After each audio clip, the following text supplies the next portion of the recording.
Good afternoon. EU countries have been warned against taking hardline positions during annual fishing quota talks.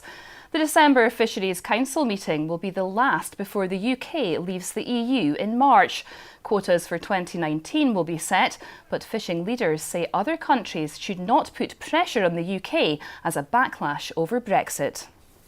Everyone in the EU needs to look to the future with the idea that the governance will change, which it will. The sovereignty over very considerable amounts of the fishing areas and the fishing resources will fall to the UK. So everybody ought to be careful. Police have named a man whose body was discovered in Carnoustie at the weekend. 48-year-old Dean Morrison, who was a serving police officer, was found at the Barry Burn on Sunday. His death is not being treated as suspicious. Police Scotland said he was a highly respected officer and described his death as a tragedy. The Prime Minister will give a statement to the House of Commons this afternoon, where she will update MPs on her trip to the European Council.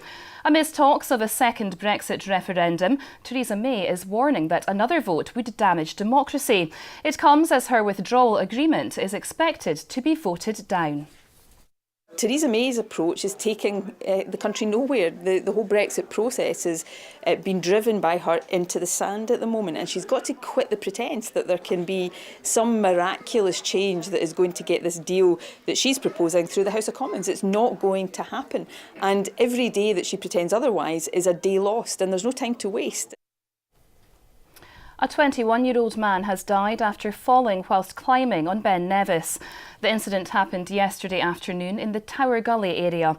The man was airlifted to hospital in Fort William but later died. Directors of firms which target people with unsolicited nuisance calls will now be liable if their company breaks the law. Bosses can be fined up to £500,000 under the new legislation.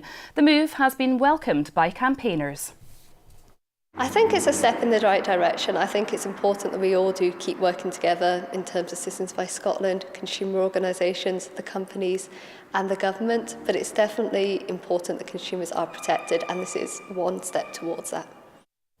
Now here's Joe with the weather.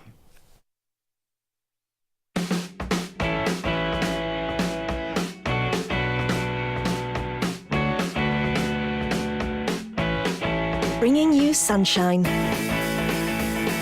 TUI sponsors STV Weather. Hello, we've had a fine bright start this morning, although it was a little bit chilly with some ice around. Out towards the west, though, is a real change in our weather, ready for Tuesday. So it continues to be fine and bright. The temperatures, though, struggling around 5 Celsius. And then we've got milder air nudging in as the winds begin to strengthen, and we see the first band of showery rain working its way in later on today.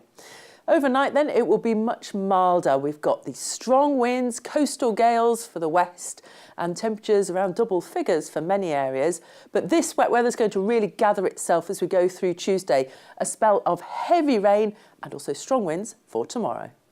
Bringing you sunshine. TUI sponsors STV Weather. That's all for now. Norman will be here at 6. Until then, from everyone here, have a very good afternoon. Goodbye.